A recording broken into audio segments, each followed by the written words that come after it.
Hey guys, it's Ryan. Welcome back to AllMineRanch and Solo Homestead channel. So this wall, let me back up. I'm in my main house, the shell of my house, which is just a big storage container. I've talked about it endlessly, just spinning around here. It's just so you can see it, but it's pretty much just a storage space. I'm working really on the electrical, bringing power into this space, but unfortunately, before I can do that, I have to do some framing work because this is right where my breaker panel is going to go, my electrical panel, my service entrance, right out back here. It's going to be crazy bright. Whoa. I'll let it adjust. I know you can't see me, but there's my solar rack. The power is going to be coming in along this trench. Well, it's not trenched right here yet, but I'm about to finish the trench right there. It's going to come up onto this wall, right? So there'll be power conduit coming through this wall.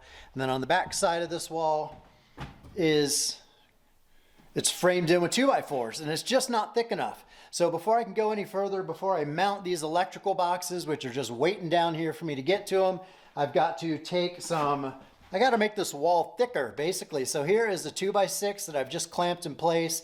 I'm staring at, I think I'm gonna have to take out this stud and these two cross supports right here and just remove this, put in a couple of the 2x6s, widen my sill plate here, and that type of work. So basically I've come into the main house to figure that out. And that made me think about windows, because the wall, that's the back wall where the electrical is going to go, but it turns this corner, and this is all just 2x4 wall all along here. Well, I need to figure out my window size, my window placement, and figure out my plan for reframing this wall, because again, 2x4 walls are just not thick enough. I want more insulation than that. So I've spent the last 3 hours here in this space just trying to figure out windows and framing and subfloor considerations, since the sill plate has to go wider. And if I put down a wider sill plate, I won't be able to get subfloor back out in the future if I ever need to do repairs or get access underneath the house or something like that. So there's just a lot of considerations, you know, I don't know how else to say it. So that's what I'm working on today. So wish me luck on that. Hey guys, just to explain what I'm doing here, I'm laying 2 fat wires that barely fit through this conduit. And I'm having to feed it section by section, get the conduit all loaded onto the wire, drop it in the trench, glue it up, fit it all together, you know, that kind of thing. So wiring work, essentially. I've never done it before. There might be faster ways, but I'm working alone, and this is the fastest way that I can think of.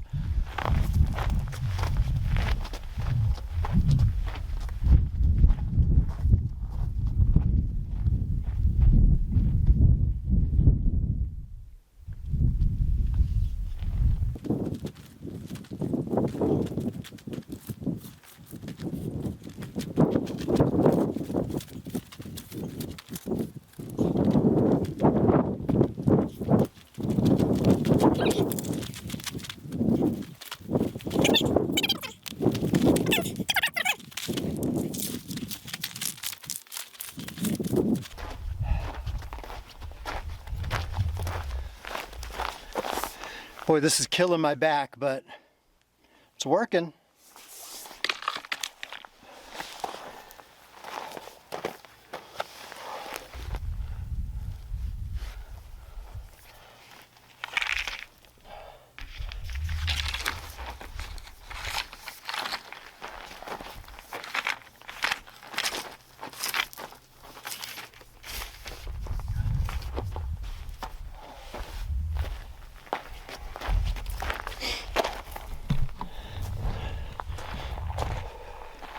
All right, I think I'm gonna stop filming for a while, because now I'm getting to the elbows on each end. It's about a 60-foot run. Elbows, final section. There's all the slack. It's gonna go up into that box and inside my solar closet. And yeah, I'm out of breath. It's hard work. The other end to go into my main house, through one more elbow, up into a couple of junction shut-off breaker boxes. That's the plan. I'm getting there. Progress is being made. Well, good morning, brothers and sisters. How you doing? I'm Ryan, your solo homesteading host here on my property, which is AllMineRanch. And it's been a couple of weeks since I gave you a little Saturday morning coffee chat update. So I'll take you outside in a couple minutes. I'll show you the progress I made on the projects that have been going for weeks and weeks. I'm in a weird phase here at AllMineRanch, trying to work on my solar array, and connecting the power for that to the main house. It's been a journey, I can tell you, because it involved a lot of trenching outside manually, which was basically pickaxing and jackhammering. A lot of work. So I'm at the tail end of that trenching project. I got conduit in it. I got some wire running through the conduit that will connect the main house to my solar array.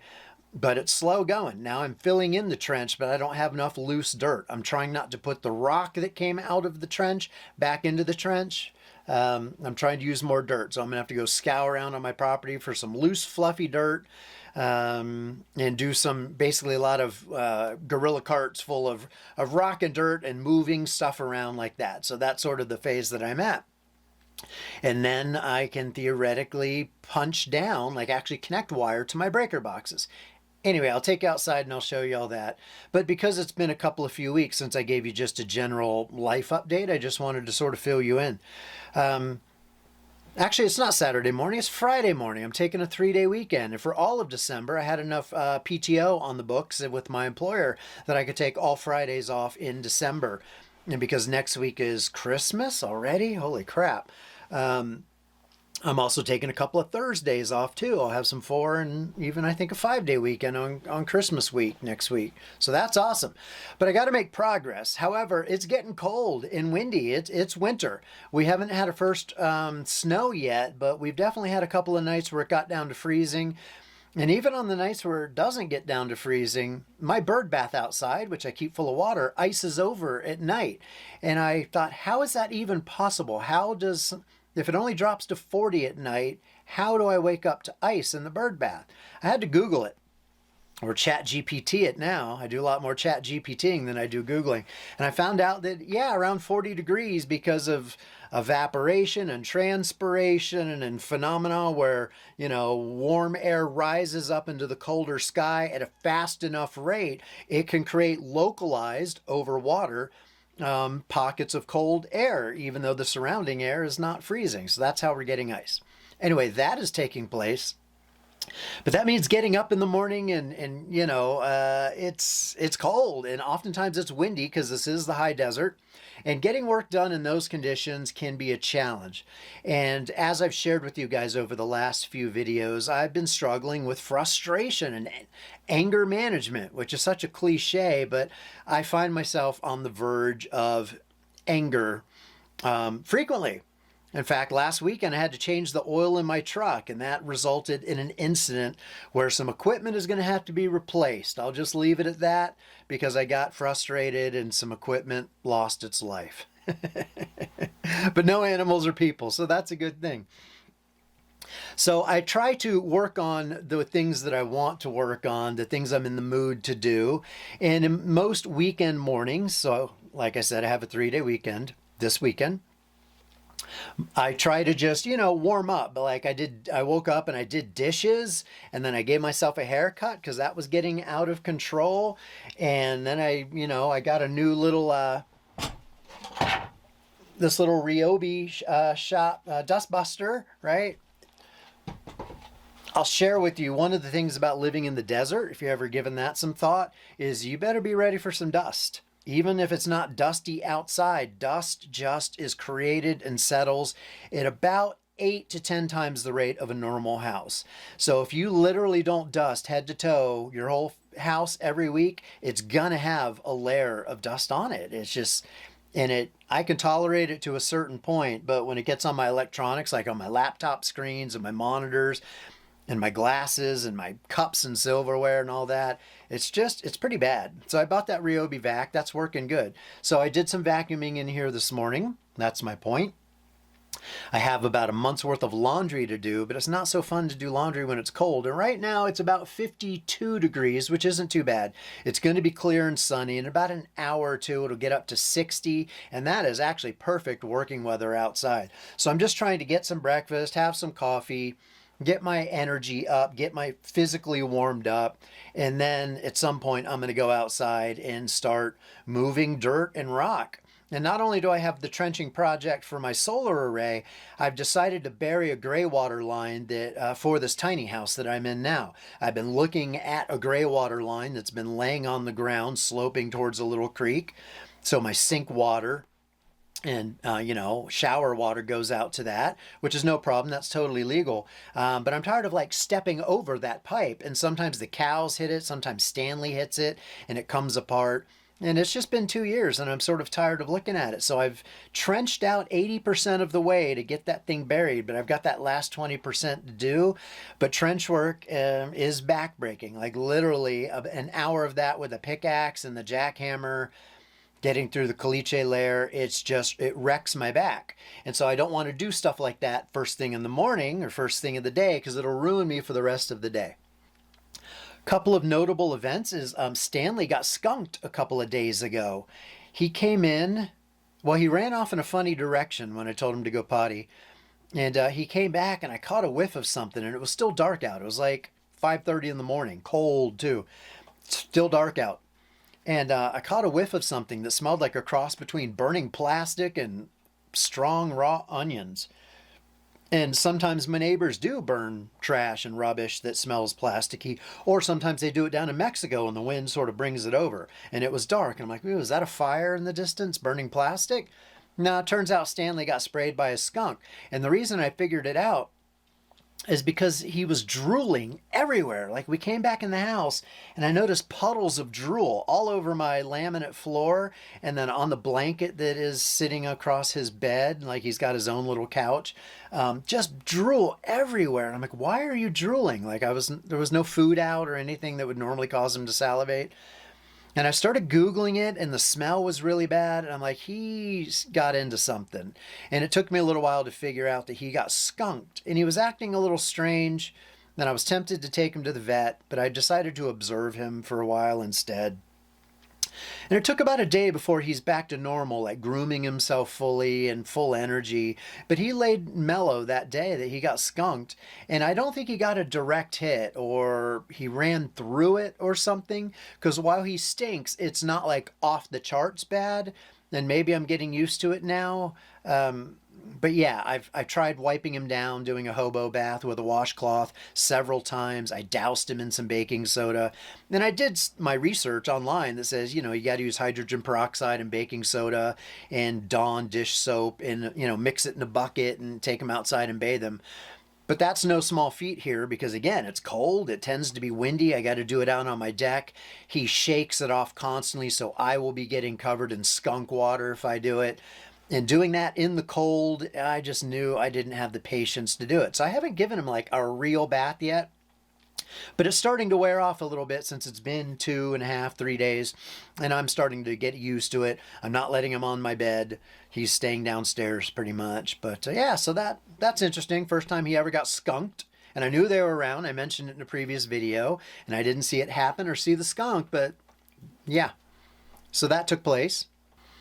So that's a couple of things that's going on in my world, besides work in general being stressful and everything that's going on here on the land. I have a friend coming into town next week to stay with me for a week, so I got to do more cleaning to prepare for that. Got to do some repairs out in Margot, my cargo trailer, where the lights have stopped working. Might just be a burnt out 12-volt fuse. Might be a wiring short. I don't know, but I need to troubleshoot that. That's on my long list of things to do today.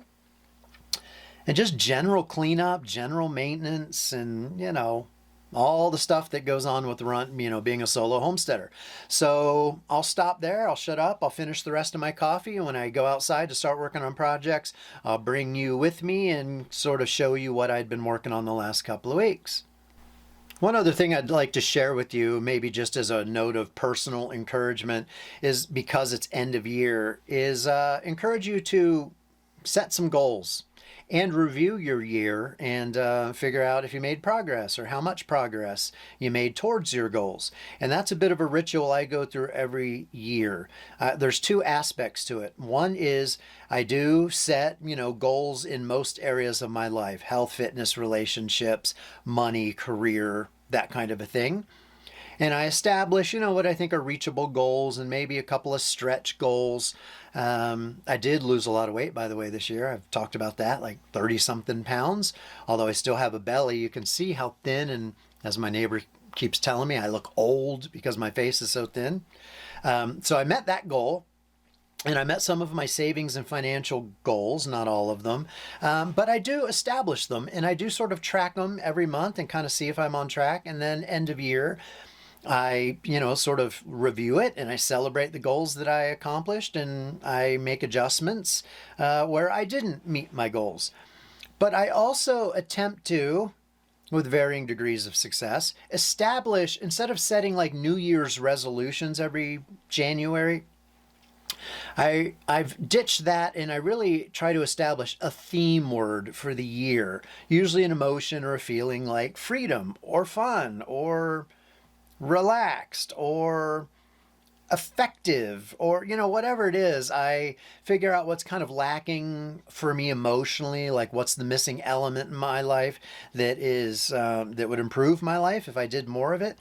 And I try to sort of just say, this is the theme for the year. I'm going to try to incorporate this into my day and weekly routine as much as I can and see, one year it was like greenery was the word, where I just wanted to get more plants and life energy into my living spaces. And, it can be something as simple as that. That beats the hell out of a goal like, quitting drinking or giving up coffee or going, something like that, which is hard, or exercise 3 times a week.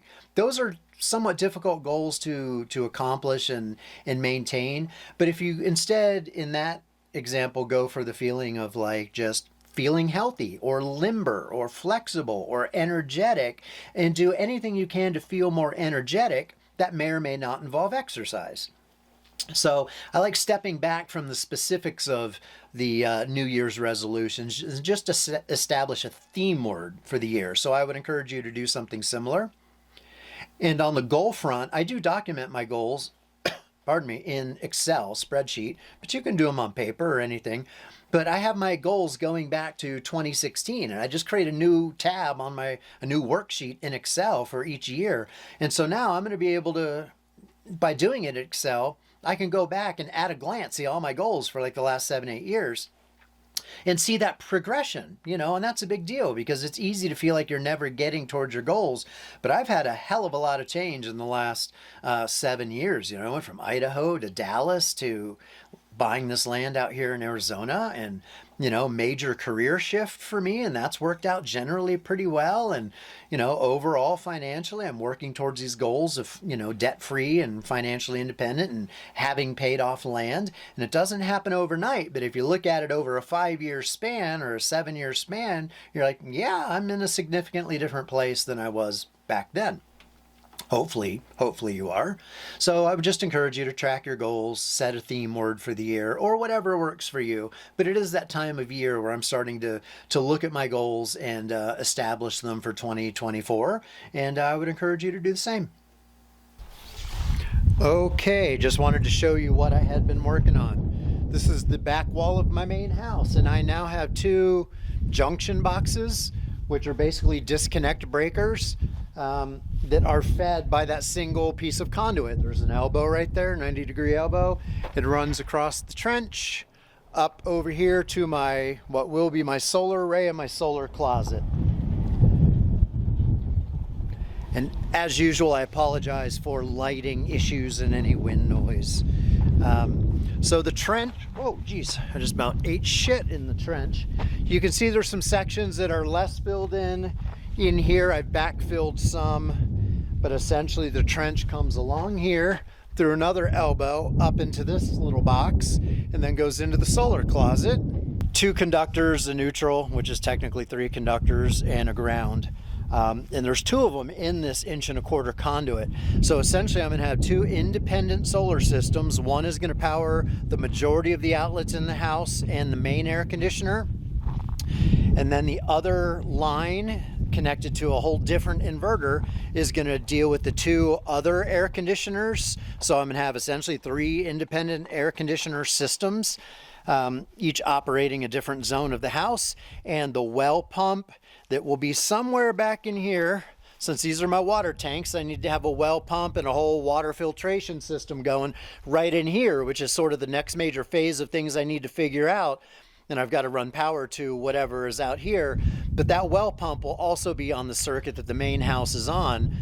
And the logic of having the air conditioners on different circuits is that at various times of the year, when I don't need much air conditioning or heating, I can just power the main house through one inverter, power the primary air conditioner through that same inverter.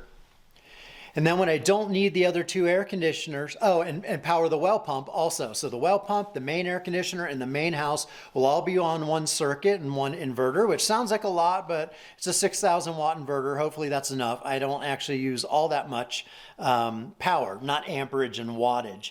I need battery capacity to run things for a long period of time.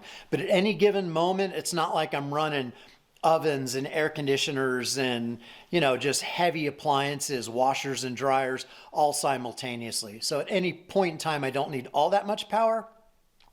But anyway, that'll all come from one primary inverter and circuit. And then when I don't need to run the air conditioner or the heat in the other rooms, like the bedroom and office, I can just shut down that inverter completely and have it be powered down so there's no parasitic draw. Even though the inverter that I'm buying has an eco mode that only uses like 30 watts, whereas my current inverter uses like 100 watts, even when I'm sleeping. It's a pretty big drawdown at night, and the new ones won't have that issue. But regardless, there's no sense having an inverter running for weeks or months on end if I'm not actually really needing it. So the idea is to kind of get by on one primary inverter, and as needed to supplement my air conditioning and heat, fire up the other inverter and have dedicated wiring, dedicated breakers, dedicated inverter just for that. Hopefully that makes sense, and hopefully that's a good plan. I don't know. I've never dealt with any of this kind of stuff before. This is all new for me, thinking through multiple solar systems, multiple energy systems. But I'm doing my best to figure it out and plan accordingly. And that's why, let me close the door so it's not so bright. Adjust. That's why I have a main breaker panel right here, which is going to pretty much feed this whole space in here. And then I've got a little one down here that's going to branch off and feed the 2 air conditioners. So I'm going to have disconnects outside on the opposite side of this wall. And then this space that these boxes are in will actually be framed out and be a closet space. So I'll come in this back door, open the closet, be able to reach over and, shut off breakers as needed. But visually it'll be hidden inside the closet. And then one other thing to share with you. I have been trying to plan out my windows, and that's why I have some purple tape here on these walls, this wall and the back wall. This will be my office space, and I'm trying to just figure out where the height of the windows, the size of the windows, and the placement. So I think I'm going to have, 2 there. I still haven't finalized it, but I'm either going to have 1 or 2 here, probably 1. Because I'm realizing after living in my tiny house for so many years that actually having wall space is a good thing. And I barely have any wall space in my tiny house because there's too many windows. So I think I was planning on doing a window right here near this back door situation. But I think I'm going to do away with that one and just have one right about in here. So I'll have 1 window there, and then 1 will be further down for the office to see towards the west. And this corner, this kind of a dark corner, is going to be in my bedroom. I'm just going to have a single window there.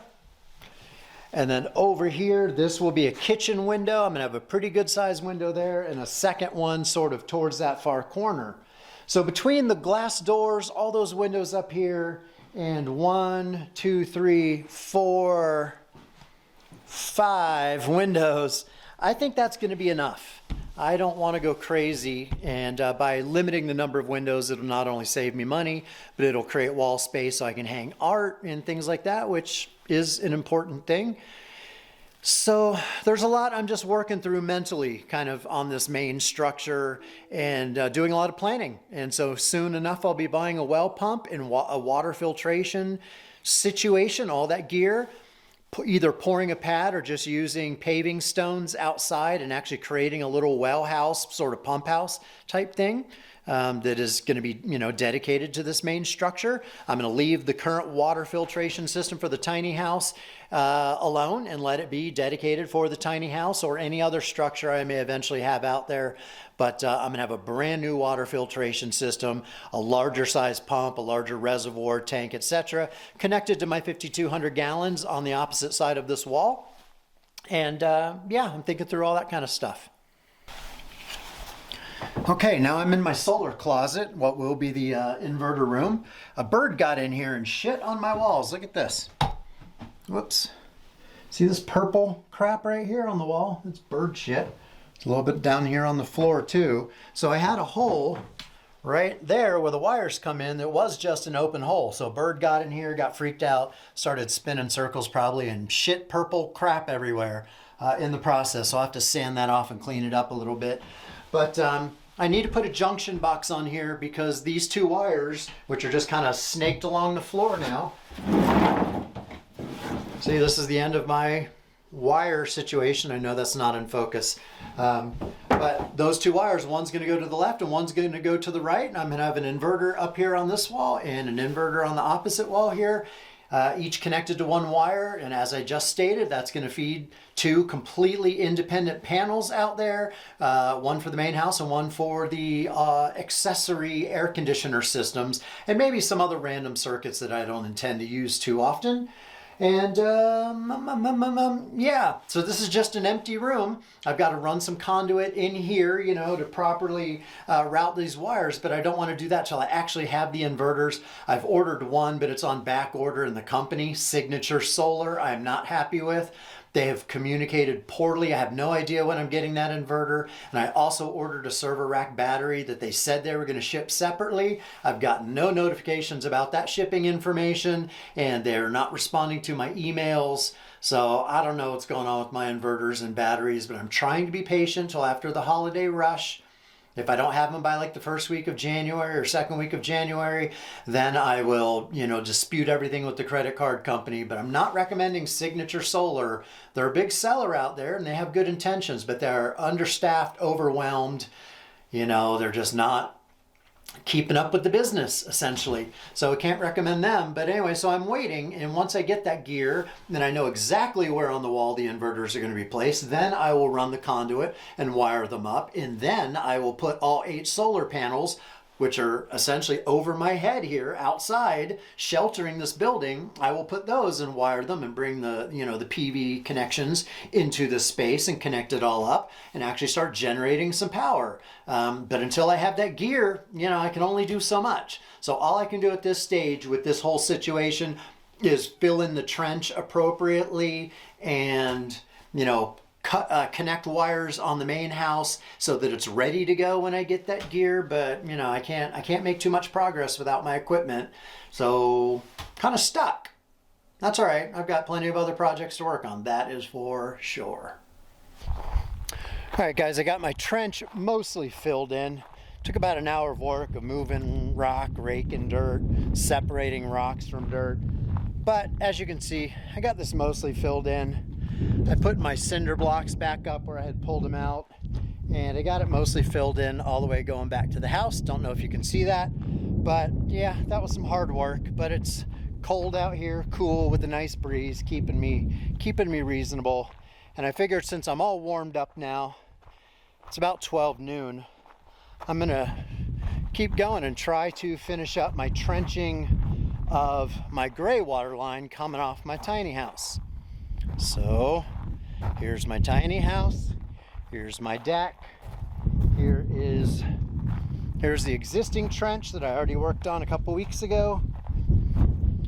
You can see that goes out and into a creek over there, but there's sorry about the wind noise, but it doesn't connect up to the actual plumbing. So right in here from the edge of the deck to right here where the trench kind of starts, I need to trench that and go back up under the deck about a foot and put in some elbows and make the pipe drop down and then come across out here and terminate in the creek, and then I got to backfill it with dirt. So it's not the funnest work. It won't be, sorry, let me get out of the wind noise. It won't be terribly bad if I don't hit any caliche, but there is a lot of caliche around here. I probably will hit some, which means if I do, I'll have to break out the jackhammer, and that really is exhausting. But it's like the trenching work is the most important work, you know, the highest priority for me for this weekend. So even though I may exhaust myself here in the next 2 hours working on it, if I can get it done, it's a good start to my 3-day weekend. So that's what I'm going to do.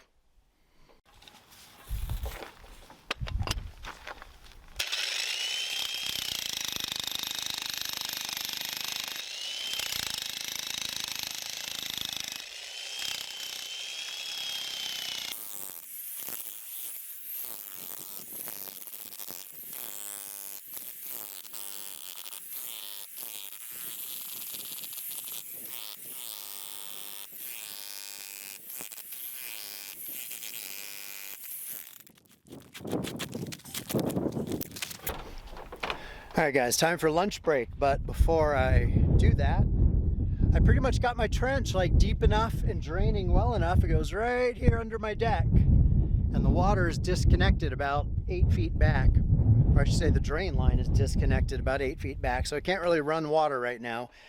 If I do, it'll just drip underneath my deck. But I'm gonna have a sandwich, make a little panini, come back out after I've, you know, recouped some energy. I'm pretty exhausted after doing about an hour of trench work. I did some jackhammering, filmed that. Got this deeper, poured about 10 buckets full, 5-gallon buckets full of water into it to check the slope and the drain. It's draining really well now. So I'm gonna take a break and then come back out and start fitting some pipe this afternoon and hopefully wrap this project up today. That would be great.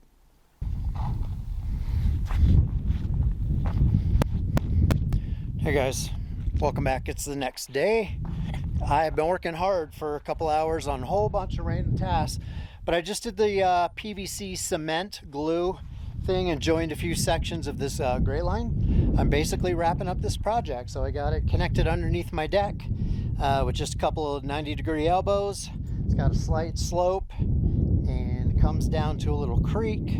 Basically same place it was draining before, but now it'll be 7 to 8 inches under the ground instead of on top of the ground. Me and Stanley and cows tripping on it all the time and blocking my gorilla cart path, which was right across here, right by the deck. So anyway, making progress. Just going to essentially throw the dirt on top of this thing and call it good.